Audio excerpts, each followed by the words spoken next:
You wanted the best. You've got the best podcast, the hottest podcast in the world. The Chris Voss Show, the preeminent podcast with guests so smart you may experience serious brain bleed. The CEOs, authors, thought leaders, visionaries, and motivators. Get ready. Strap yourself in. Keep your hands, arms, and legs inside the vehicle at all times, because you're about to go on a monster education roller coaster with your brain. Now, here's your host, Chris Voss.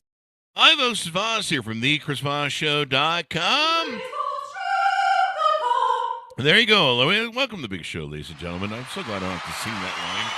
Did it for the first 14 years, and then we turned over the automation. Anyway, guys, we had an amazing young man on the show. We're going to be talking about his hot new book that just came off the presses in October 2024, 22nd of October, we should mention as well, because otherwise people will write me 10 years from now on YouTube and be like, it's not a new book. It's been out 10 years, dummy. So don't do that.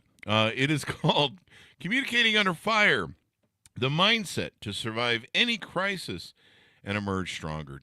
Dallas Lawrence joins us on the show, so we'll be talking to him. In the meantime, go to goodreads.com/Chris Voss, LinkedIn.com/Chris Voss. Chris Voss won the TikTok and all those crazy places on the internet. Dallas Lawrence is a globally recognized crisis and reputation management expert who brings a unique perspective to the crisis world, having served in the highest levels of political, government, and corporate world. Today, he serves as advisor to multiple technology companies and executives, in addition to serving as an on-air contributor for Fox Business and Bloomberg TV on the changing media landscape. Welcome to the show, Dallas. How are you? Great to be here.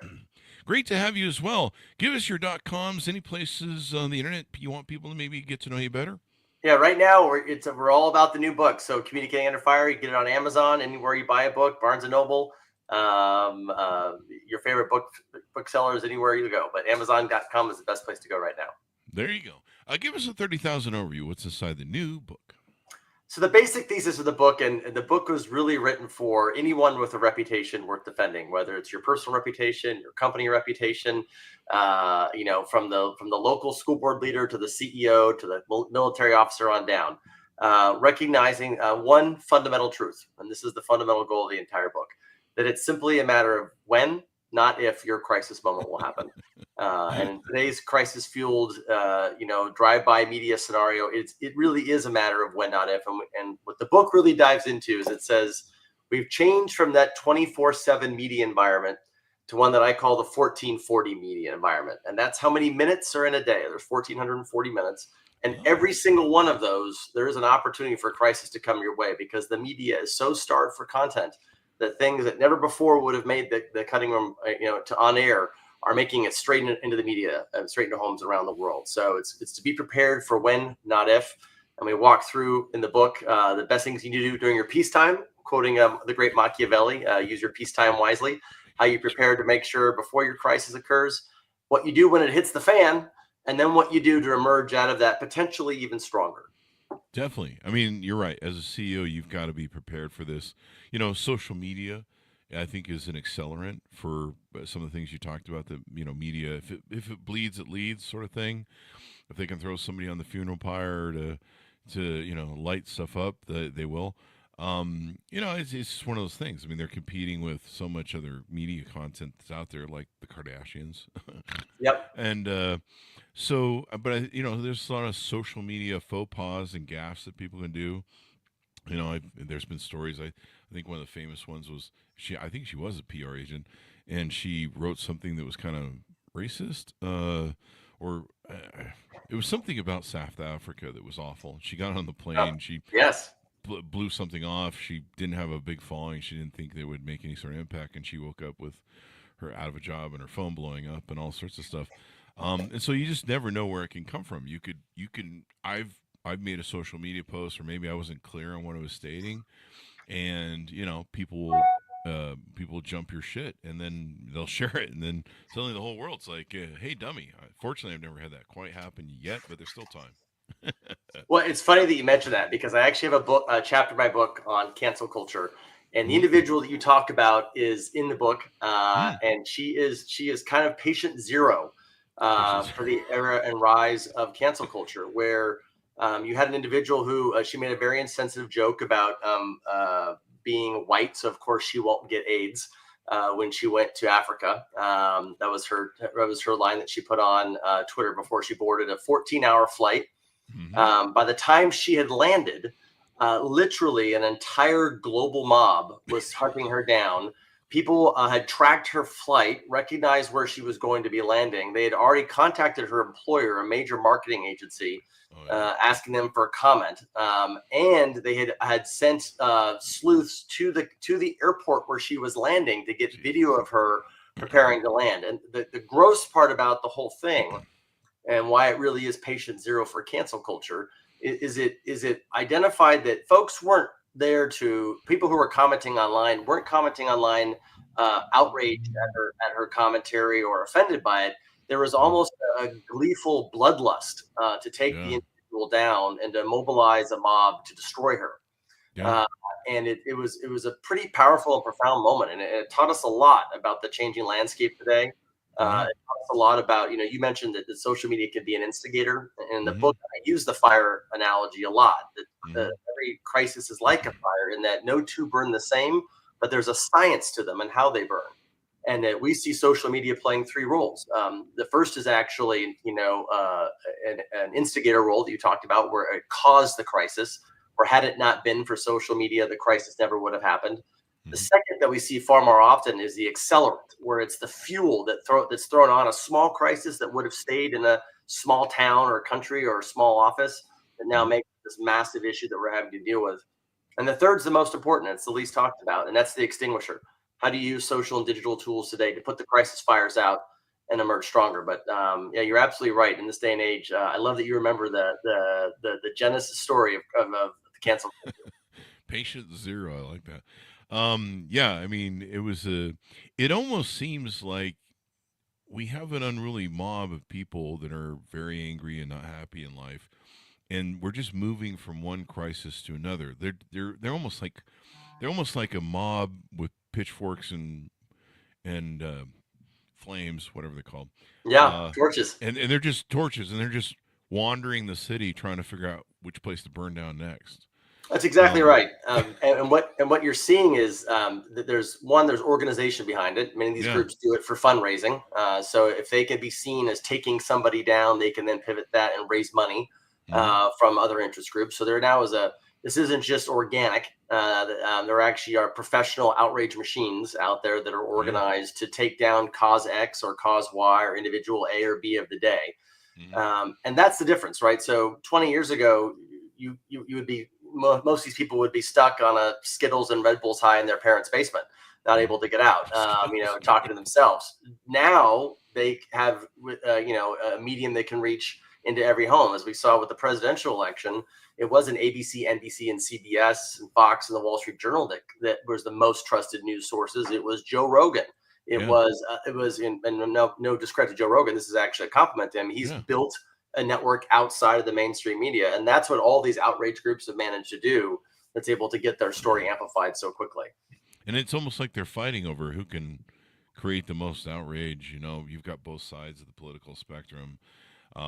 It's a fight over who can, what's that line that they use? Who can basically rule the day? They can rule. It's a fight over who can get the loudest voice for that day or that week or whatever that project or whatever we're arguing about this week. And so you help people with the book. You help them understand how to navigate these, prepare for them. We've had people like yourself on the show before, and like you communicated at the beginning, preparing, you have to prepare for it. You got to know what to do when it happens, instead of just flying blind and thinking, well, we'll figure it out when it happens. Because when the world's on fire, it's a little hard to decide. How do we put this out again? Yeah. Well, it's interesting. There's a reason why the subtext of the book, the subtitle is "The Mindset to Survive Any Crisis and Emerge Stronger," because it's, if someone says, "Well, I've got a list of the 20 things I have to do," that's not going to prepare you to have the mental, emotional, and kind of reflexive needs to know how to react in those crisis moments. So, as I said at the beginning, when you embrace the mindset that it's a matter of when your crisis is going to occur, you completely change how you plan for it, because most humans plan to avoid a crisis. They put all their effort into how do we make sure we never have one? How do we have all the protocols in place to ensure we never have a crisis? They don't then take the next step to say, let's assume we're going to have one.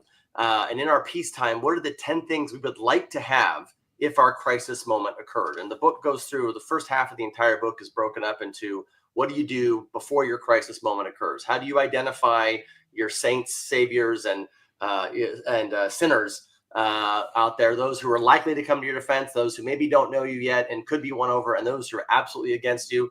How do you understand who the loudest voices are? You said something that was very spot on, and that is that not all voices in a crisis are the same. Some are actually the ones leading the charge that all of the lemmings are following, and others are just blindly picking up the pitchfork and chasing. You don't need to worry about those folks. They can't turn a crowd, and they also can't stop the crisis. So how do you understand who those key voices are? How do you understand how to train your employees and your workforce to be crisis ready? One of my most profound experiences, memories to this day, was I was in South America working for a large oil and gas client, and we went in to do a huge crisis drill. And this is a client that has crises quite regularly, and they're the oil and gas business.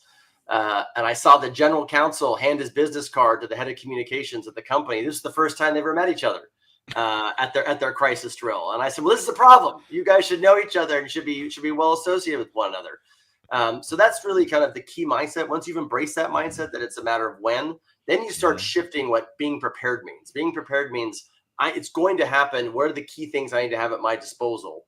And then you move into the second phase, which is, okay, it's hit the fan. How do I deploy all those things that I put in place? Yeah. And having them in place ready to go. I mean, it's just battle, really. But yeah, it's interesting to me how people go looking for these things and jumping on them. You know, we saw that a lot with Me Too, where initially, you know, I would say that there were some things that need to be corrected. Maybe, you know, everybody knew about the casting couch in Hollywood. I used to own a modeling and acting agency in the 90s or the early 2000s. Everybody knew about the casting couches. And so, there were some things that need to be corrected there. But it kind of became a thing where you started to see parts of the mob just looking for a way to be a part of it, to get a financial gain from it or some sort of leg up. And it became so fevered and so, mob fever, I guess you could call it. That, I think one of the last things that kind of broke it was when, people started attacking, well, I had a bad date, so I must have got Me Too'd. And it's like, wait, I don't think this is what the original contents of this was. Wokeism started out, as something that was important. It came from black people's struggle, but then it kind of got all hijacked and messed up and turned into all sorts of other things to a point that you're just like, I think we've, but the mob just goes. It's been really interesting to see the corner on this vigilante murderer who killed the health the health insurance executive. It's Friday. The brain's gone. And to see people celebrating the murder of someone with an opposing idea in what used to be a healthy culture of ideas, and we could have discussions about things. I mean, to see the mob take that and run with it, it's really discerning to me. Like, because if you study history, if you understand how these things work, this isn't a good turn when we turn to violence to reconcile what we should be debating and discussing. It doesn't end well for anybody. The people who roll out the guillotine are the ones who end up eventually on the guillotine. Yeah, it actually speaks to the broader topic that we're talking about, and that is that in today's interconnected world, you can find your tribe, no matter how demented that they might be, anywhere, and find a group of folks who are like-minded and mobilize against a like-minded target. And that used to be a lot harder to do. Used to have to be more in the mainstream. You had to be more in the daylight. The benefit, however, for those who have a reputation worth defending, is almost all of that is still happening in broad daylight. They're just using social tools. So if you're paying attention to it, one of my favorite examples was I was working for a large hotel chain, and we knew we were about to have a massive union strike coming against us to protest labor negotiations. They just didn't know when and where it was going to happen. And we looked online, and we discovered they were using an online organizational tool that had a calendar that said exactly what time you were supposed to meet at the bus, who was bringing the coffee, who had the donuts, what the shift schedule was, what hotel they were going to be at, and what corner. The mob's organized. So they were very organized, but they were doing it in broad daylight. And so that's the other side of this coin. While they have all this technology to be more connected in ways they've ever been before, it's equally easy to kind of take down that technology and recognize what's happening if you're out there and actively listening. I think the heartbreaking thing about the CEO issue is I dealt with something similar back in the financial crisis 15 years ago. We had bus tours going out. If you recall, if you go back in the time machine, bus tours looking and tracking down the home addresses of the CEOs of Wall Street to try to kill them. They called it the Lifestyles of the Rich and Infamous tour. And they had postings where they would take pictures of kids at their school saying, this is so-and-so's kid. This is the school he goes to. With just some basic, good crisis communications and messaging skills, we were able to identify how they were finding that out. All of these CEOs in this example had given political contributions. And when you give a political contribution, you list your home address and it's listed on a public file. So they quickly identified that every single one of their executives was exposed by their home addresses. So we're seeing some of that kind of realization again today. The story of the healthcare CEO is heartbreaking because if you actually look at his life, this was a guy who came from nothing. He built himself up. This is not a billionaire. Who was born to the money. He is the American dream. So it's, any death is a sad one, but how this has been so spun to not actually recognize and value his life story is heartbreaking. And the battle of it's kind of become a joke on social media that this week everyone's a health insurance executive professional, and last week I don't know what last week's thing was. It's just everything's on fire nowadays, so it's just one burn. Well, everyone's an expert. Everyone's an expert this week of whatever's on the viral. And the challenge when I talk about that 1440 news cycle, where every minute of the day has to be filled, because the real experts aren't leaning in to feed that beast, a vacuum is created. So you have this need for both the mainstream media, social media, and others to have constant updates every few minutes. And when they don't get it, they turn to less reputable sources. And that's when the bad things happen. That's when you start to see the misinformation spread. That's when you start to see really damaging effects happen to a brand or reputation, because you've assumed you've told your story and you've gone back to your office to try to put out the fire, and you've assumed everyone else has kind of moved on, but they haven't. They're taking the story and going in their own different direction. Yeah, and then you're trying to contain it, and it's like you said, it's spreading and taking on new different legs, and suddenly they're accusing you of murdering people in the 13th century, and you're like, what the fuck? You never know where conspiracy theory is going to go. I think Tom Nichols wrote a great book, The Death of Expertise, and like you say, how we we move where we don't trust scientists, but we'll trust the quack down the block who, I don't know, she decided that coil silver is great for enemas, but she has a really shiny bum. I just wrote that joke. Sorry, I'm caught up on the shiny bum part. So you help people do this. You help them go through this crisis. How long have you been in the business doing the crisis management? Started working for the President of the United States 25 years ago this month. Which president? I served him for 6.5 years. And then had so much fun doing that, I decided to go into it professionally as a corporate crisis counselor. So I did work for the two largest corporate crisis communications firms, where I, it's a unique job where the client at the end of the day says, "Thank you so much. I'm grateful. I hope I never see you again." Because you've just managed the most painful moment of their lives. But it also gives you a front seat. I've been, the book, that's kind of unique about the book's approach is I break down each kind of key lesson. There's 23 or 24 key lessons in the book, and each one's based on a story. So I helped manage the Fukushima Daiichi nuclear disaster. There's a story there. I was brought into the Boston terror bombing. There's a story there. I've managed product recalls for some of the largest companies in the world. Each of those have stories. I've had celebrity clients where we've managed through the crisis in the cancel culture world, and each of those has a nugget or a story that comes out of it. So it's really designed to be a fun read, believe it or not, around crisis communication. So there's it's like a mini vignette, each one that comes through. But at the end of the day, it's where it comes from is when I left politics and I left the crisis communications corporate world full time, I moved to California and was asked by the University of Southern California's Annenberg School to come create their graduate course in crisis communications, which I was thrilled to do. And I went out there and I said, I had to build the book list for my students. And I was shocked that I couldn't find a single book that was any good. They were all terrible. There was how to write a press release, how to write a tweet. These are not useful things in a crisis. And it was then that I said, I'm going to write the book that anybody could pick up and not need to hire someone for $900 an hour, which is the billing rate of a crisis counselor when the building's on fire. I'm in the wrong business. I know. That's why I said they say thank you, but never come again for a reason.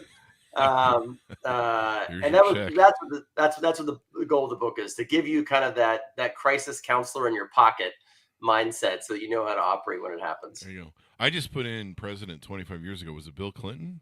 No, George W. Bush. George W. Bush. There you go.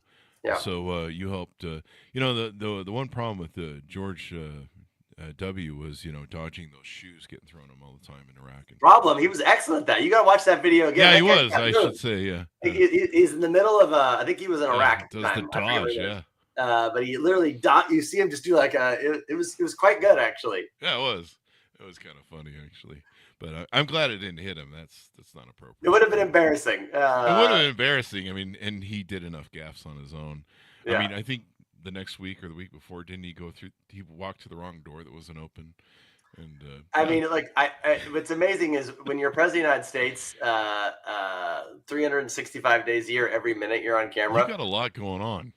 Well, but you also it's pretty easy to make a blooper reel of that many days into 10 or 12 things. I mean, I have a biased opinion of the man, having spent a decent amount of time around him and seen how he operates and seeing how he cares for people and the thought he puts into things. It was easy for the media to put him into one bucket because that was kind of where they wanted to land him, because he sounded like a Texan. It didn't sound like he was from the Northeast. But at the end of the day, he was what I would say is he was a good man. And I value having a good man as president. Yeah. Well, hold on. Dick Cheney was president. No, I'm just kidding. That's a joke. I do. Also a good man, but nowhere near the president. I always joke that it was the Dick Cheney presidency, but I think his father, Mr. Bush, threw some shit at that he really felt like Dick Cheney should maybe took it a bigger back seat, or there was a reference something about how there was a little bit too much mucking about in the back office. Well, the family politics are fascinating. Dick Cheney and George H.W. Bush thought about running against each other for president at one point, way back in the 70s and 80s. Cheney was a Rumsfeld guy. Rumsfeld thought about running against George H.W. Bush. So there's a lot of family issues that you got to go back into the 60s and 70s and 80s to parse out. Oh yeah, I'm thinking there's a couple other ones too. Yeah, was it Steinbrenner, or am I thinking of the New York Yankees? Anyway, moving on. It's not the Bill Clinton or the George Bush show, presidency show, but no, I was just kind of curious. I mean, working for a president, you'll learn some communication under fire. It's definitely battles and gaffes.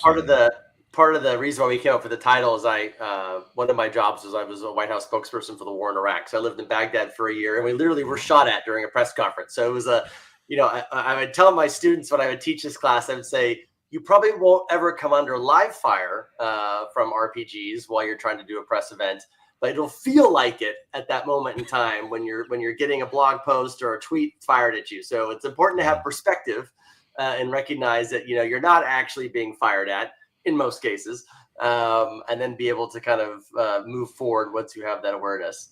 Yeah. I wish we'd get out of the cycle. I think you and I remember a day. I mean, if you're president, you're in politics, this is kind of par for the course. But this whole thing of just lighting anybody on fire. I remember I'd written something on Twitter. We put the podcast on Twitter, and somebody started trolling me, and they were just being hateful, and they were being very bad at it. And so I said, hey man, what are you doing? We're trying to do something good here. And he goes, well, this is Twitter. It's our job to troll each other on here. And I go, no, it's not actually. I don't know what manual you got about Twitter, but technically this can be a place for good or bad. It could be a place where we all kind of lift each other up, and rising tide lifts all boats, or we can, try and cut each other down. And maybe we should look to elevate the conversation as opposed to just attacking each other with just shitty ad hominems or whatever. And it's always been easier to point out the flaws than to offer constructive criticism on how to move forward. Right? You've been talking to my ex-wives, huh? But this was my aha moment. This was about 15 years ago. I love wine, right? Wine is my escape from the kids and the work and the crisis. Yeah. So I started a wine blog way back in the day, and I would review wine, and I would write, if I hated it or I loved it, I would still write both. And what I found was really a fascinating insight on humans that I've tried to embrace going forward. Which blog post do you think got more viewers? Wines that had a low rating or wines that had a high rating? And the answer is it's the wines that had the high rating, because people wanted to know what to buy versus what not to buy. They were interested in where, help me get better. Don't tell me what's bad. And I think that's how we're intuitively wired. It's harder to tell you which wine you should go buy versus laying out all the ones that are terrible. It's harder to say, here are the 3 steps you should have taken in your crisis versus saying, man, you're an idiot. You made these 10 bad steps. But people react better to that guidance that empowers them to be better themselves. It's harder though. That's the challenge. Yeah. I mean, you would think that we would, I don't know, or human nature, whatever it is, what it is. Final thoughts as we go out. Tell people where they can pick up the book, any.com, if you want people to find out more about you. Yep, you can go to Amazon.com. The book is Communicating Under Fire. I'm on Twitter at Dallas Lawrence. Hit me up there, or on LinkedIn. Love the conversation. One of the things I love about doing this is I give speeches around the country and talking to folks. And I always love hearing people's stories. People come up and say, oh my gosh, I actually had somebody come up and said, I read your book. That was me in chapter 6. And I was like, oh, okay. But it's been a real blessing. I've enjoyed it very much. But yeah, Communicating Under Fire is a book. You can get it wherever you buy your books, on Amazon or online. And that's the book right there. There you go. Well, thank you very much, Dallas, for coming on. We really appreciate it. Thanks so much. Have a happy holidays. Merry Christmas. You too. And thanks, Miles, for tuning in. Order up the book wherever fine books are sold. Communicating Under Fire, the mindset to survive any crisis and emerge stronger. And if you're married, you might need it for, to keep that marriage happy too. You never know. You never know when the wife's going to be like, did you leave that toilet seat down again? Oh, geez. What's the PR book say again? Anyway, guys, thanks for tuning in. Be good to each other. Stay safe. We'll see you guys next time.